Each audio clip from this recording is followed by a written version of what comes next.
Friends, आप सभी का स्वागत है आपके अपने यूट्यूब चैनल करंट अफेयर्स अध्ययन पर।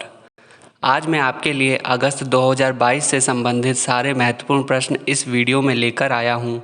मैंने आपके लिए सारे क्वेश्चन सेलेक्टेड लिए हैं। अगर आप किसी भी एग्ज़ाम की तैयारी कर रहे हैं तो ये वीडियो आपके लिए बहुत यूज़फुल है। तो स्टूडेंट्स, चलिए स्टार्ट करते हैं वीडियो एक मोटिवेशनल कोट से। Trust yourself, you can do this. अगर आपको अपने पर भरोसा है कि आप ये चीज़ कर सकते हैं तो आप वो चीज़ ज़रूर कर पाएंगे। बस आपको अपने उस पर सेल्फ बिलीव होना चाहिए, भरोसा होना चाहिए कि मैं ये चीज़ कर सकता हूँ। तो स्टूडेंट्स, आज का हमारा पहला क्वेश्चन है, लोकतक झील भारत की सबसे बड़ी मीठे पानी की झील किस राज्य में स्थित है? ए असम, बी मणिपुर, सी हरियाणा, डी तेलंगाना। तो स्टूडेंट्स, इसका राइट आंसर है मणिपुर। मणिपुर भारत की सबसे बड़े मीठे की पानी की झील कौन सी है? लोकतक झील है, जो मणिपुर में स्थित है। नेक्स्ट क्वेश्चन, पहले हम इसका एक्सप्लेनेशन देख लेते हैं। लोकतक झील भारत की सबसे बड़ी मीठे पानी की झील है जो कि मणिपुर राज्य में स्थित है। झील राज्य की कुल पहचान की गई आर्द्र भूमि की 61% कवर करती है।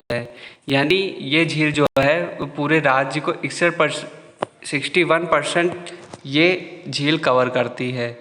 हाल ही में लोकतक विकास प्राधिकरण यानी LDA ने लोकतक झील पर सभी तैरते घरों और मछली पकड़ने के ढांचे को हटाने के लिए एक नोटिस जारी किया था। इसने मछली पकड़ने वाले समुदाय और होम स्टे ऑपरेटरों से तीखी प्रतिक्रिया पैदा की है। तो यहाँ से आप पूरा एक्सप्लेनेशन हर क्वेश्चन का देख सकते हैं। हमारा नेक्स्ट क्वेश्चन है, भारत ने संयुक्त राष्ट्र महासचिव के साथ हाल ही में किस देश में संयुक्त राष्ट्र मिशन कर्मियों पर हुए हमले पर चर्चा की? ए सूडान, बी कांगो, सी इथियोपिया, डी श्रीलंका। तो स्टूडेंट्स, इसका राइट आंसर है कांगो। इसका इम्पोर्टेंट की पॉइंट्स हम देख लेते हैं। भारतीय प्रधानमंत्री नरेंद्र मोदी ने संयुक्त राष्ट्र महासचिव एंटोनियो गुटेरेस के साथ कांगो लोकतांत्रिक गणराज्य में संयुक्त राष्ट्र मिशन कर्मियों पर हालिया हमले के बारे में चर्चा की। उन्होंने शीघ्र जांच कराने की भी मांग की है। इस हमले में 2 भारतीय शांति सैनिकों की मौत हो गई थी। कुल मिलाकर 177 भारतीय शांति सैनिकों ने संयुक्त राष्ट्र शांति मिशन में सेवा करते हुए सर्वोच्च बलिदान दिया है।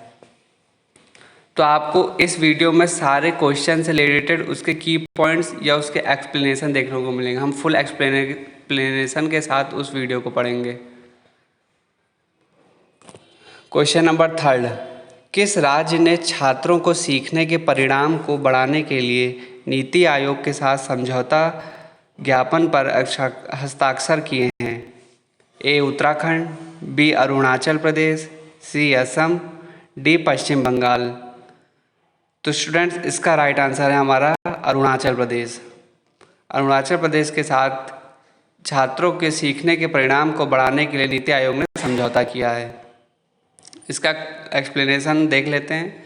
अरुणाचल प्रदेश सरकार ने राज्य के 3000 से अधिक सरकारी स्कूलों में छात्रों को सीखने के परिणाम में वृद्धि पर नीति आयोग के साथ एक त्रिपक्षीय समझौता ज्ञापन यानी MOU पर हस्ताक्षर किए हैं। MOU 2 लाख से अधिक बच्चों पर ध्यान केंद्रित करते हुए 3 साल की साझेदारी यानी 2022 से 2025 तक है।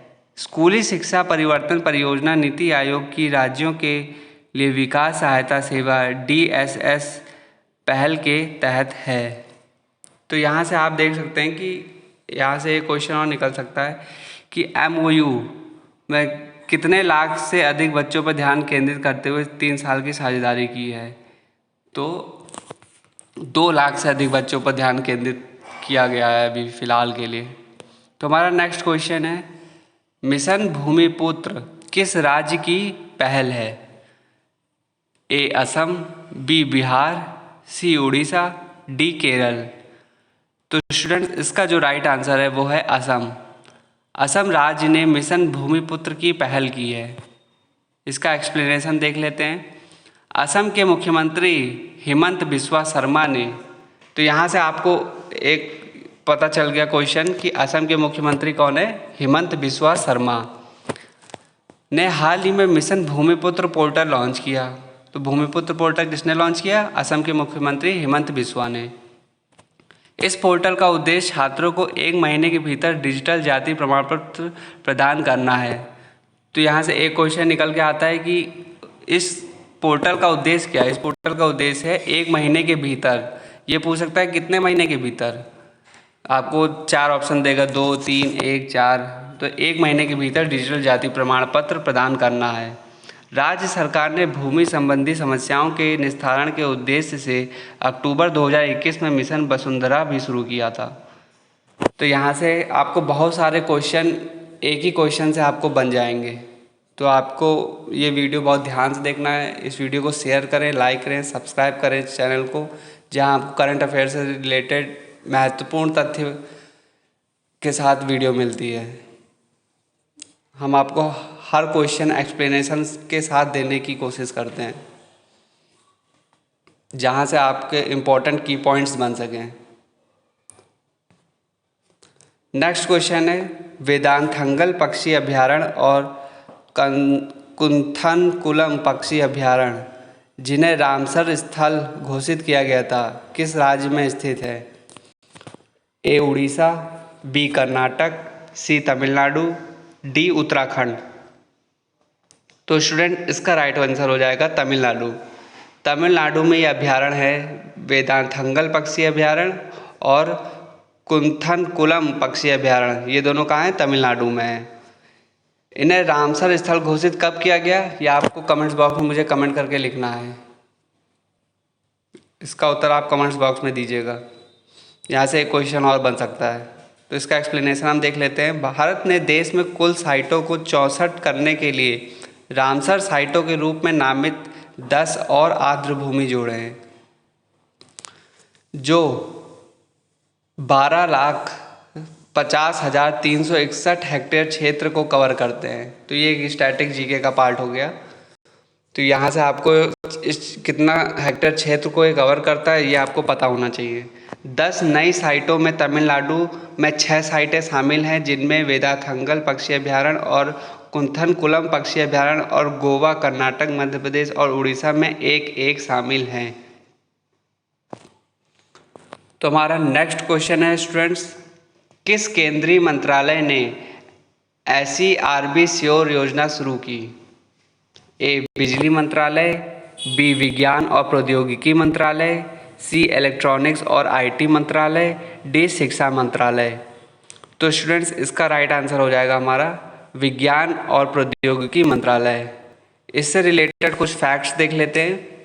विज्ञान और प्रौद्योगिकी विभाग के एक वैधानिक निकाय विज्ञान और इंजीनियरिंग अनुसंधान बोर्ड SERB ने SERB श्योर योजना शुरू की। स्टेट यूनिवर्सिटी रिसर्च एक्सीलेंस यानी सर्व श्योर का उद्देश्य राज्य और निजी विश्वविद्यालयों और कॉलेजों में उच्च स्तरीय शोध के लिए सहयोग को बढ़ावा देना है। नेक्स्ट क्वेश्चन देखते हैं फ्रेंड्स। भारत के लिए स्वर्ण पदक जीतने वाले हरमीत देसाई और साथियन ज्ञानशेखरन कौन सा खेल खेलते हैं? तो स्टूडेंट इसके सामने हमने इसकी इमेज लगा दी है। आप इन दोनों ही खिलाड़ियों की इमेज देख सकते हैं, जिससे आपको और क्लियर होगा। तो ए है भारोत्तोलन यानी वेट लिफ्टिंग, मुक्केबाजी यानी बॉक्सिंग, टेबल टेनिस या फिर बैडमिंटन। तो स्टूडेंट इसका राइट आंसर हो जाएगा टेबल टेनिस। टेबल टेनिस में इन्होंने स्वर्ण पदक जीतने वाले ये दोनों भारत के खिलाड़ी हैं। अब आपको कमेंट्स बॉक्स में ये कमेंट करना है कि इन्होंने किस स्पर्धा में स्वर्ण पदक जीता, यानी कौन से गेम्स में जीता है। कॉमनवेल्थ गेम्स में जीता है, ओलंपिक में जीता है, या एक्सेट्रा एक्सेट्रा, कौन से कहाँ पे इन्होंने स्वर्ण पदक जीता है और कब जीता है, ये आपको कमेंट बॉक्स में इसका आंसर देना है। तो इसके इम्पोर्टेंट की पॉइंट्स देख लेते हैं। भारत की टेबल टेनिस टीम ने राष्ट्रमंडल खेल 2022 के फाइनल मैच में सिंगापुर पर जीत के साथ अपना पुरुष टीम चैंपियनशिप खिताब बरकरार रखा। टीम में हरमीत देसाई, साथियन ज्ञानशेखरन और शरत कमल शामिल हैं। तो यहाँ से आपको और पता चलता है कि शरत कमल किससे रिलेटेड है, ये भी टेबल टेनिस से ही रिलेटेड है। खेलों में भारतीय मिश्रित बैडमिंटन टीम ने रजत पदक जीता। नेक्स्ट क्वेश्चन है हमारा नेक्स्ट, किस केंद्रीय मंत्रालय के तहत काम करने वाली एक स्वायत्त संस्था है? ए शिक्षा मंत्रालय, बी जनजातीय मामलों के मंत्रालय, सी संस्कृति मंत्रालय, डी विदेश मंत्रालय। तो ये काम करती है जनजातीय मामलों के मंत्रालय के तहत नेस्ट संस्था काम करती है। तो नेस्ट का फुल फॉर्म आपको पूछ सकता है, तो नेस्ट का फुल फॉर्म इस इमेज में आप क्लियर कर सकते हैं। इसका फुल फॉर्म है national education society for tribal students, और ये किसने किया? मिनिस्ट्री ऑफ ट्राइबल अफेयर्स, यानी जनजातीय मामलों के मंत्रालय। और आप इसका लोगो देख सकते हैं। तो इसका कुछ की पॉइंट्स हम देखते हैं। जनजातीय छात्रों के लिए राष्ट्रीय शिक्षा सोसाइटी, जो कि नेस्ट है, जनजातीय मामलों के मंत्रालय के तहत काम करने वाली एक स्वायत्त संस्था है। नेस्ट और सीबीएसई ने टाटा ट्रस्टों और अन्य हितधारकों के सहयोग से एकलव्य मॉडल आवासीय विद्यालय यानी ईएमआरएस के प्रधानाचार्यों और शिक्षकों के लिए 21वीं सदी के कार्यक्रम के लिए प्रायोगिक शिक्षण की भी शुरुआत की। तो यहाँ से आपको एक दो क्वेश्चन और मिल जाएंगे, तो आपको हर एक्सप्लेनेशन, हर की पॉइंट ध्यान से पढ़ना है। हमारा नेक्स्ट क्वेश्चन है, किस राज्य ने गायों को गोद लेने के लिए पूर्ण कोटि दत्तू योजना पोर्टल लॉन्च कर लिया? ए उत्तर प्रदेश, बी कर्नाटक, सी छत्तीसगढ़, डी मध्य प्रदेश। तो स्टूडेंट्स इसका राइट आंसर हो जाएगा हमारा कर्नाटक। कर्नाटक ने ये पोर्टल लॉन्च किया है पूर्ण कोटि दत्तू योजना, जिसमें ये गायों को क्या करेंगे? गोद लेंगे। इसका की पॉइंट्स हम देखते हैं। कर्नाटक सरकार ने गायों को गोद लेने के लिए पूर्ण कोटि दत्तू योजना पोर्टल लॉन्च किया। इस योजना का उद्देश्य गायों को पोषण और देखभाल प्रदान करना है। 1300 से अधिक लोगों ने गौशालाओं को दान दिया है। तो यहाँ से एक की फैक्ट बन जाता है कि कितने लोगों ने, 1300 से 1300 प्लस लोगों ने गौशालाओं को दान दिया है। राज्य पशुपालन मंत्रालय के अनुसार राज्य भर में पूर्ण कोटि दत्तू योजना पोर्टल पर 123 आश्रयों को पंजीकृत किया गया है और 60 केंद्रों का पंजीकरण प्रगति पर है। तो आपको यहाँ पे सिंपल से इतना याद रखना है कि पूर्ण कोटि दत्तू योजना कर्नाटक सरकार की एक योजना है जिसमें गायों को गोद लेंगे। हमारा नेक्स्ट क्वेश्चन है, किस देश ने ताइवान के आसपास अपना अब तक का सबसे बड़ा सैन्य अभ्यास किया? ए यूएसए, बी चीन, सी इजराइल, डी रूस। तो स्टूडेंट्स हमारा राइट आंसर हो जाएगा चाइना। चाइना ने ताइवान के आसपास अपना अब तक का सबसे बड़ा सैन्य अभ्यास इन्होंने किया। तो इसका की पॉइंट हम देख लेते हैं। ताइवान के आसपास अपना अब तक का सबसे बड़ा सैन्य अभ्यास शुरू करते हुए चाइना ने बैलिस्टिक मिसाइलें दागी। तो चाइना ने कौन सी मिसाइलें दागी? यहाँ पे आपका एक क्वेश्चन बनता है, बैलिस्टिक मिसाइलें दागी और लड़ाकू जेट और युद्धपोत तैनात किए। यह अमेरिकी हाउस स्पीकर नैन्सी पेलोसी की द्वीप की यात्रा के प्रतिशोध के रूप में शुरू किया गया था। तो किस स्पीकर की प्रतिशोध में शुरू किया गया? Nancy Pelosi. यहाँ से आपका एक की पॉइंट यानी एक क्वेश्चन बन जाता है। पेलोसी वर्षों में ताइवान का दौरा करने वाला सर्वोच्च प्रोफाइल अमेरिकी अधिकारी थे। ताइवानी कैबिनेट ने कहा कि अभ्यास से उसके उड़ान सूचना क्षेत्र से गुजरने वाले 18 अंतर्राष्ट्रीय मार्ग बाधित होंगे। तो कितने अंतर्राष्ट्रीय मार्ग बाधित हो जाएंगे? 18। तो स्टूडेंट्स हमारा नेक्स्ट क्वेश्चन है आज का, भारत प्रौद्योगिकी नवाचार हब TIH के माध्यम से किस देश के साथ संयुक्त अनुसंधान परियोजनाओं को लागू करने के लिए तैयार है? A Japan, B USA, C Australia, D France. तो स्टूडेंट इसका राइट आंसर हो जाएगा USA। इसका की पॉइंट है, भारत और संयुक्त राज्य अमेरिका के विशेषज्ञों ने संयुक्त अनुसंधान परियोजनाओं की योजना बनाने के लिए बातचीत की, जिन्हें एक कार्यस्थल में प्रौद्योगिकी नवाचार हब यानी TIH के माध्यम से लागू किया जाएगा। DST NSF संयुक्त अनुसंधान और विकास परियोजनाएं किक ऑफ कार्यशाला का आयोजन IIT दिल्ली द्वारा विज्ञान और प्रौद्योगिकी विभाग के सहयोग से किया गया था।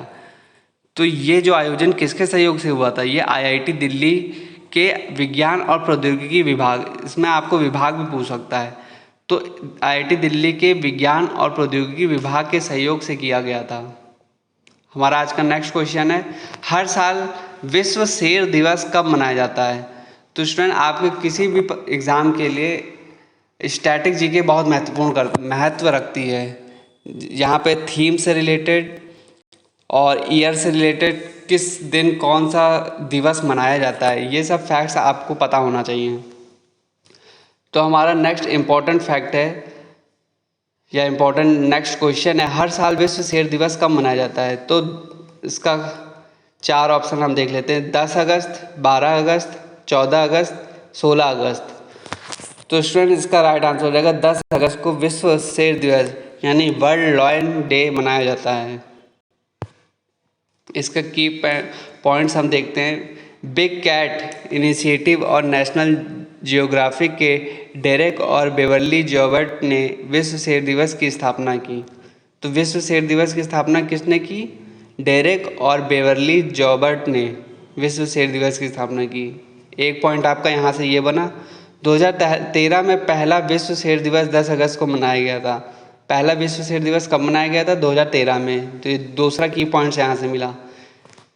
दिन का उद्देश्य शेरों को उनके प्राकृतिक वातावरण में सुरक्षित रखना और उन इलाकों के साथ सुरक्षा उपायों पर सहयोग करना है जो जंगली बिल्लियों के करीब हैं। International union for conservation of nature IUCN द्वारा शेरों को खतरे की प्रजातियों की लाल सूची में एक संवेदनशील प्रजाति के रूप में नामित किया गया है। तो यहाँ से आपको दो इम्पोर्टेंट क्वेश्चन आपको यहाँ से पता चल गए कि किसने शुरू किया था और कब इसकी स्थापना पहली बार हुई थी।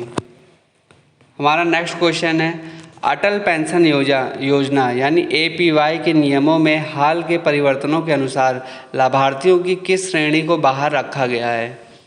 A केंद्र सरकार के कर्मचारी, B राज्य सरकार के कर्मचारी, C आयकरदाता, D अनिवासी भारतीय। तो अटल पेंशन योजना के नियमों में इन आयकरदाता लाभार्थियों को इस श्रेणी से बाहर रखा गया है, यानी इसका करेक्ट आंसर हो जाएगा आयकरदाता। तो इसका एक्सप्लेनेशन हम देख लेते हैं। सरकार ने 1 अक्टूबर 2022 से प्रभावी होने वाली अटल पेंशन योजना के नियमों में बदलाव किया है। तो 1 अक्टूबर 2022 से क्या हो जाएगा, अब तो हो गया है, जो नियम है उनमें बहुत सारे बदलाव आए हैं। वित्त मंत्रालय की एक अधिसूचना के अनुसार कोई भी नागरिक जो आयकर दाता है या रहा है, यानी जो इनकम टैक्स भरता है या भर रहा है या भरता था, वह पेंशन योजना में शामिल होने के लिए पात्र नहीं होगा, यानी वो इस पेंशन का लाभ नहीं उठा पाएगा। यदि कोई आयकर भुगतान करने वाला निवेशक 1 अक्टूबर को या उसके बाद APY योजना में शामिल होता है तो APY खाता बंद करने के लिए उत्तरदायी होगा।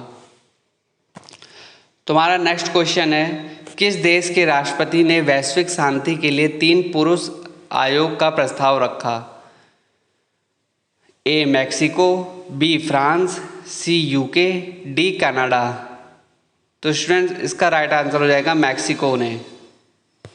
इसका की पॉइंट है, मैक्सिकन राष्ट्रपति एंड्रेस मैनुअल लोपेज ऑब्राडोर ने वैश्विक शांति के लिए 3 पुरुष आयोग का प्रस्ताव रखा है।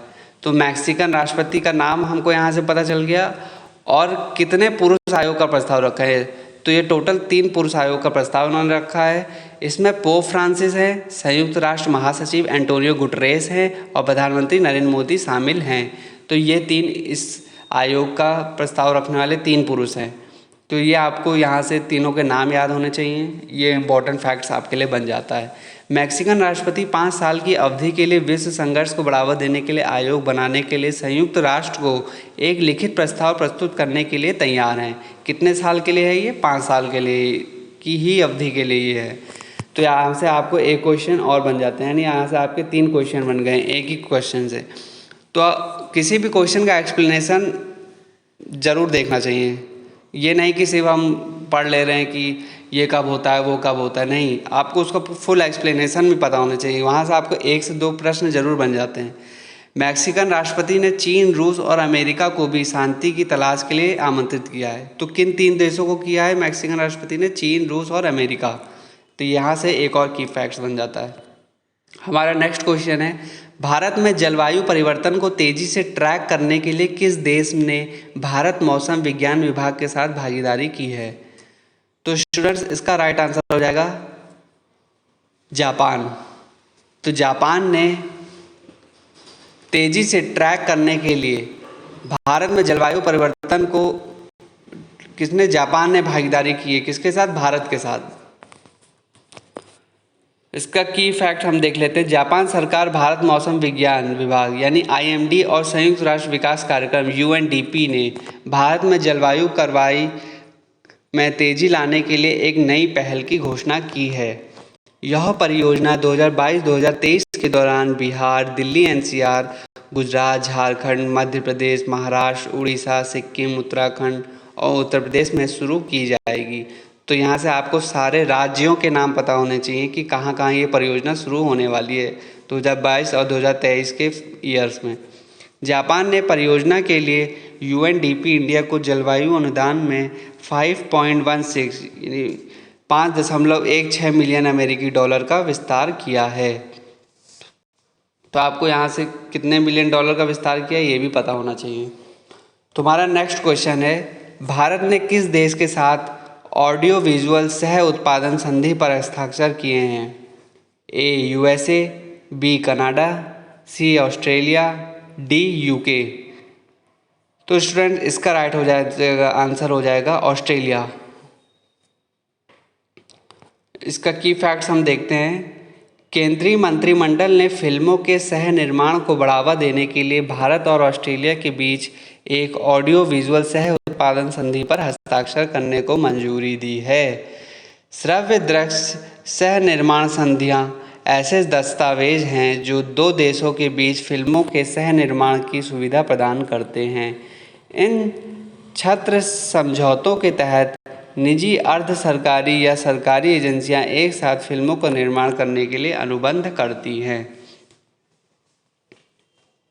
तो स्टूडेंट्स, हमारा नेक्स्ट क्वेश्चन है, विश्व अंगदान दिवस किस तारीख को मनाया जाता है? यानी वर्ल्ड ऑर्गन डोनेशन डे किस डेट को मनाया जाता है? A 11 August, B 13 August, C 15 August, D 17 August.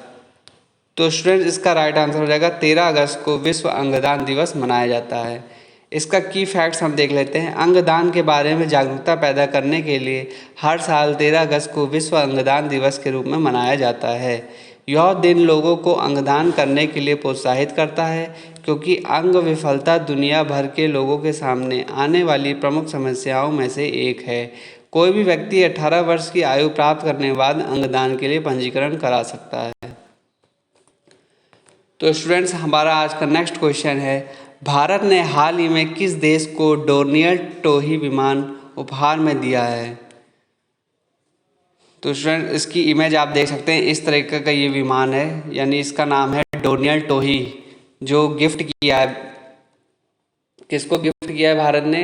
A Sri Lanka, B Nepal, C Bangladesh, D Myanmar. तो स्टूडेंट्स, इसका राइट आंसर हो जाएगा श्रीलंका। श्रीलंका को डोर्नियल टोही विमान उपहार में दिया है। किसने? भारत ने। भारत ने हाल ही में मादक पदार्थों की तस्करी और समुद्री सुरक्षा चुनौतियों से निपटने के लिए श्रीलंका की क्षमता को बढ़ावा देने के लिए एक डोर्नियल टोही विमान उपहार में दिया था। यह कदम चीन की पीपुल्स लिबरेशन आर्मी यानी PLA द्वारा श्रीलंका के उपग्रहों और बैलिस्टिक मिसाइलों को ट्रैक करने के लिए इस्तेमाल किए जाने वाले युआन वांग 5 के निर्धारित आगमन से एक दिन पहले आया है। तो स्टूडेंट, आज का नेक्स्ट क्वेश्चन है, किस फार्मा कंपनी ने अपने इंट्रानेशनल कोविड वैक्सीन उम्मीदवार के लिए परीक्षण पूरा कर लिया है? A Bharat biotech, B बायोकॉर्न, C doctor Reddy's, D serum संस्थान। तो स्टूडेंट, इसका राइट आंसर हो जाएगा भारत बायोटेक। इसका की फैक्ट्स हम देख लेते हैं। हैदराबाद में स्थित है भारत बायोटेक। तो ये आपसे पूछता है कि भारत बायोटेक कहाँ स्थित है? तो ये हैदराबाद में स्थित है। ने दवा नियामक को अपना इंट्रानेशनल कोविड वैक्सीन उम्मीदवार BBV-154 के चरण 3 नैदानिक परीक्षणों से डेटा प्रस्तुत किया है।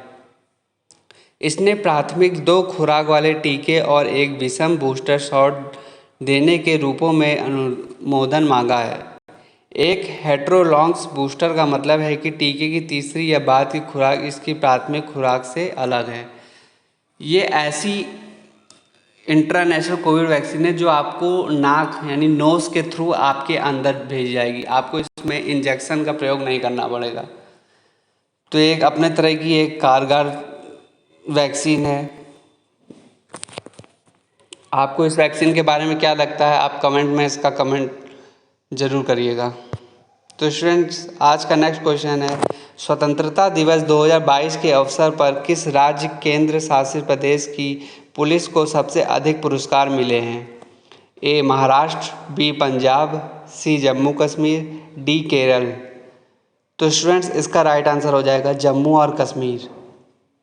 इसका की फैक्ट देख लेते हैं। स्वतंत्रता दिवस 2022 के अवसर पर कुल 1082 पुलिसकर्मियों को पुलिस पदक से सम्मानित किया गया। तो आपको यहाँ से ये पता होना चाहिए कितने लोगों को मिला, 1082 लोगों को मिला। ये स्टैटिक जीके का पार्ट में आया है। 347 पुलिसकर्मियों को वीरता के लिए पुलिस पदक से सम्मानित किया गया है। तो यहाँ से एक क्वेश्चन और बनता है कि कितने लोगों को वीरता के लिए मिला है। तो 347 लोगों को वीरता के लिए मिला है। जम्मू और कश्मीर पुलिस को 108 पदक से सम्मानित किया गया। यहाँ से एक प्रश्न ये बन जाएगा, जो राज्यों और केंद्र शासित प्रदेशों में सबसे अधिक है। महाराष्ट्र और छत्तीसगढ़ भी 2022 में वीरता के लिए सबसे अधिक पुलिस पदक प्राप्त करने वाले राज्यों में शामिल हैं। तो स्टूडेंट्स, आज का हमारा नेक्स्ट क्वेश्चन है, ONDC ने संस्थानों के कार्यों के समन्वय के लिए किस नियामक निकाय के साथ समझौता ज्ञापन पर हस्ताक्षर किए हैं?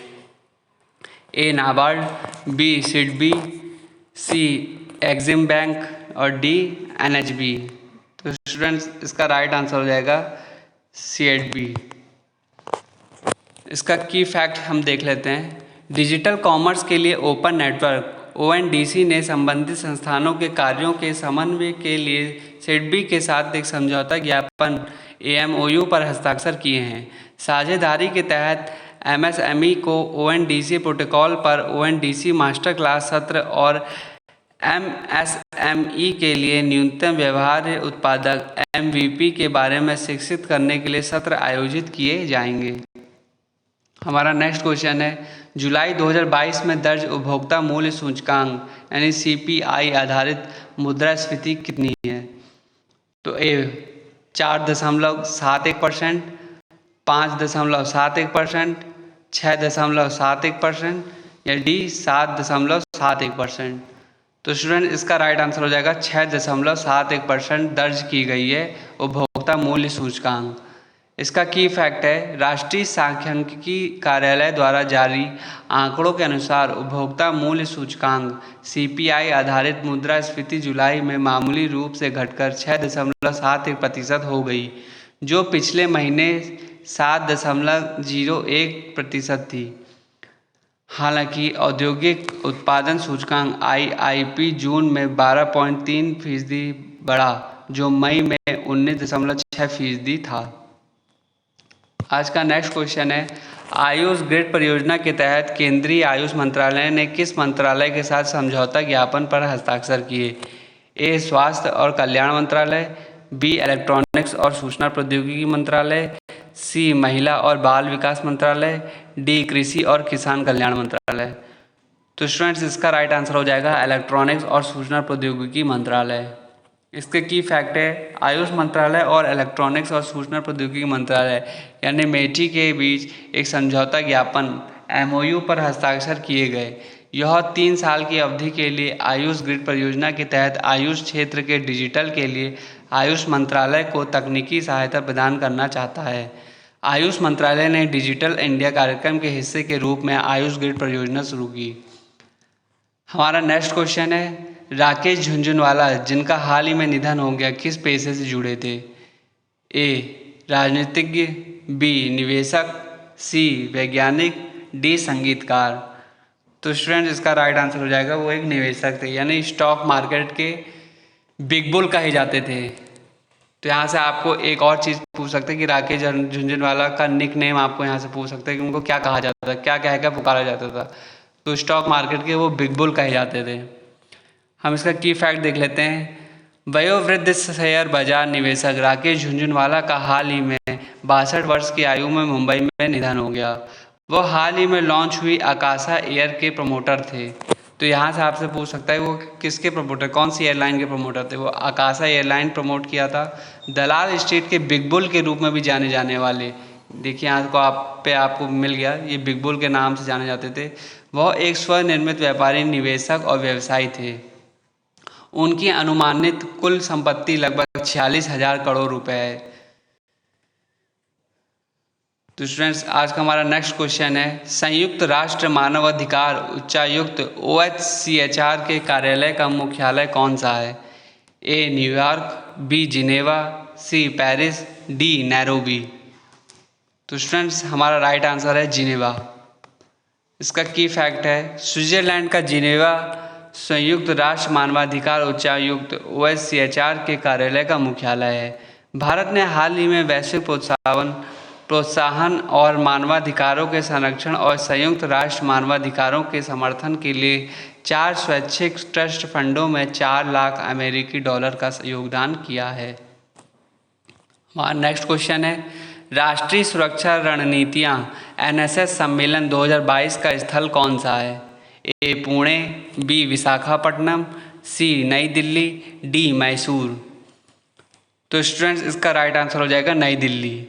तो राष्ट्रीय सुरक्षा रणनीति यानी NSS सम्मेलन 2022 कहाँ पे होगा, नई दिल्ली में होगा।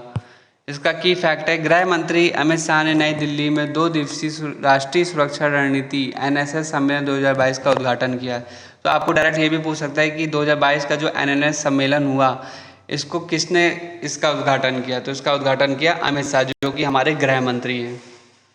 उन्होंने राष्ट्रीय स्वचालित फिंगरप्रिंट पहचान प्रणाली का भी उद्घाटन किया। तो यहाँ पे एक क्वेश्चन और बन गया कि उन्होंने किस स्वचालित फिंगरप्रिंट पहचान प्रणाली का उद्घाटन किसने किया। तो इसका उद्घाटन भी गृह मंत्री हमारे अमित शाह ने किया, जो केंद्रीकृत फिंगरप्रिंट डेटाबेस की मदद से मामलों के त्वरित और आसान निपटान में मदद करेगी। तो स्टूडेंट हमारा नेक्स्ट क्वेश्चन है, बारेंट्स सी जो खबरों में रहा किस महासागर का सीमांत समुद्र है। आप बारेंट्स सी देख सकते हैं कि कहाँ पे है और इस तरीके से दिखता है। ए प्रशांत महासागर, बी आर्कटिक महासागर, सी अंटार्कटिक महासागर और डी हिंद महासागर। तो स्टूडेंट इसका राइट आंसर है हमारा आर्कटिक महासागर। तो बारेंट्स सी जो खबरों में रहा है अभी वो किस महासागर का सीमांत समुद्र है। तो ये आर्कटिक महासागर का सीमांत समुद्र है। इसका की फैक्ट देख लेते हैं। बारेंट्स सागर आर्कटिक महासागर का एक सीमांत समुद्र है और यह नॉर्वे और रूस के उत्तरी तटों पर स्थित है। हाल के एक अध्ययन के अनुसार आर्कटिक बाकी ग्रह की तुलना में 4 गुना तेजी से गर्म हो रहा है। अध्ययन में यह भी पाया गया कि बारेंट्स सी वैश्विक औसत से 7 गुना तेजी से गर्म हो रहा है। WMO की एक अन्य रिपोर्ट में कहा गया कि आर्कटिक के गर्म होने के कारण भारतीय तट के साथ समुद्र का स्तर वैश्विक औसत दर से तेजी से बढ़ रहा है। हमारा नेक्स्ट क्वेश्चन है, किस प्रमुख केंद्रीय बैंक ने घोषणा की वह बैंकों के क्रिप्टो संपत्ति की पेशकश के अनुरूप होगा। ए भारतीय रिजर्व बैंक, बी यूरोपीय सेंट्रल बैंक, सी US फेडरल रिजर्व बैंक और डी ऑस्ट्रेलिया के रिजर्व बैंक। तो स्टूडेंट्स इसका राइट आंसर हो जाएगा हमारा यूरोपीय सेंट्रल बैंक। इसका की फैक्ट देख लेते हैं। यूरोपीय सेंट्रल बैंक ECB ने घोषणा की यह सामंजस्य स्थापित करेगा कि बैंक क्रिप्टो संपत्ति की पेशकश कैसे करते हैं ताकि यह सुनिश्चित हो सके कि उनके पास पर्याप्त पूंजी और विशेषज्ञता है।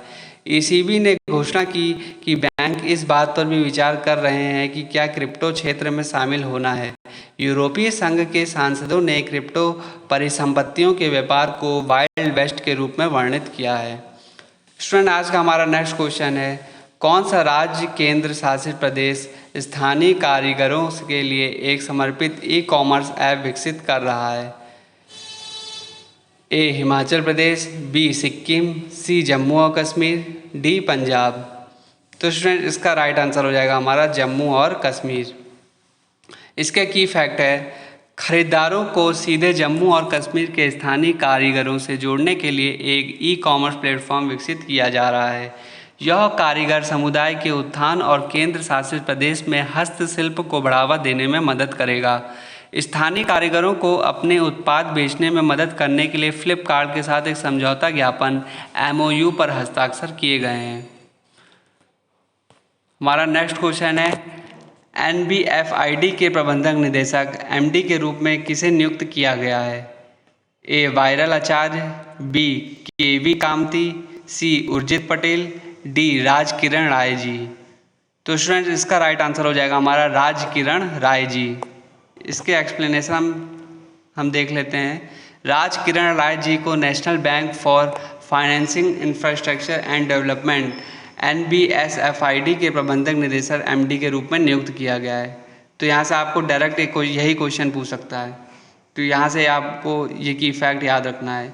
उन्होंने लगभग 5 वर्ष के लिए राज किरण राय जी को अपना प्रबंधक निदेशक MD नियुक्त किया है। तो कितने वर्षों के लिए किया है? ये 5 वर्षों के लिए किया है। 2021 में भारत सरकार ने KV कामथाय को विकास वित्त संस्थान यानी DFI का अध्यक्ष नियुक्त किया था। तो 2021 में इनको भारत सरकार ने DFI का अध्यक्ष नियुक्त किया था। सरकार ने बुनियादी ढांचा क्षेत्रों में निवेश जुटाने के लिए अपना संचालन शुरू करने के लिए NABFID में 20,000 करोड़ रुपए के निवेश किया है। तो स्टूडेंट्स ये थे हमारे 30 इम्पोर्टेंट करंट अफेयर्स अगस्त माह के, जो आपके परीक्षाओं में डायरेक्ट यहाँ से 1 से 2 क्वेश्चन जरूर बनेंगे, जो आपके सारे पेपर के लिए बहुत महत्वपूर्ण है। मैंने यहाँ पे कुछ इम्पोर्टेंट की पॉइंट्स भी इस वीडियो में शामिल किए हैं, जो आपके लिए और आपके आने वाले एग्ज़ाम के लिए बहुत इम्पोर्टेंट है। तो पहला इम्पोर्टेंट की पॉइंट है वर्ल्ड ब्रेस्ट फीडिंग डे। ये कब मनाया जाता है? तो 1 से 7 अगस्त तक ब्रेस्ट फीडिंग डे मनाया जाता है। हिरोशिमा डे कब मनाया जाता है? तो ये 6 अगस्त को मनाया जाता है। नेशनल हैंडलूम डे 7 अगस्त को मनाया जाता है। वर्ल्ड लॉयंस डे 10 अगस्त, ये अभी हमने इस वीडियो में भी पढ़ा। वर्ल्ड लॉयंस डे कब मनाया जाता है? 10 अगस्त को मनाया जाता है। वर्ल्ड मॉस्किटो डे यानी विश्व मच्छर दिवस 20 अगस्त को मनाया जाता है।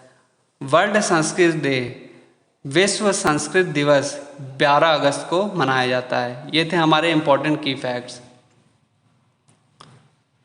तो स्टूडेंट्स आज का क्वेश्चन है 2022 का एशिया कप किसने जीता है? A India, B Pakistan, C Sri Lanka और D अफगानिस्तान। तो आपको इसका आंसर कमेंट बॉक्स में कमेंट करना है कि इस बार का जो 2022 का एशिया कप है वो किसने जीता है। और आपको अगली वीडियो एशिया कप से रिलेटेड ही सारे स्टैटिक क्वेश्चन मिलेंगे कि एशिया कप, पहला एशिया कप कब हुआ, इस बार एशिया कप किसने जीता, कितनी टीमें थी, पहला एशिया कप किस ईयर में अनाउंस किया गया। तो आपको सब क्वेश्चन उस वीडियो में देखने को मिलेंगे। तो thank you watching for this video students. Do subscribe and press the bell icon, जिससे आपको हमारी वीडियो की नोटिफिकेशन तुरंत मिल सके। इसके साथ ही मेरे सेकंड चैनल को भी विजिट करें और सब्सक्राइब करें, जहां कॉमर्स से संबंधित अलग अलग टॉपिक्स पर आपको वीडियो मिल जाएंगी। So check it out, link in the description. मिलते हैं स्टूडेंट नेक्स्ट वीडियो में। Thank you.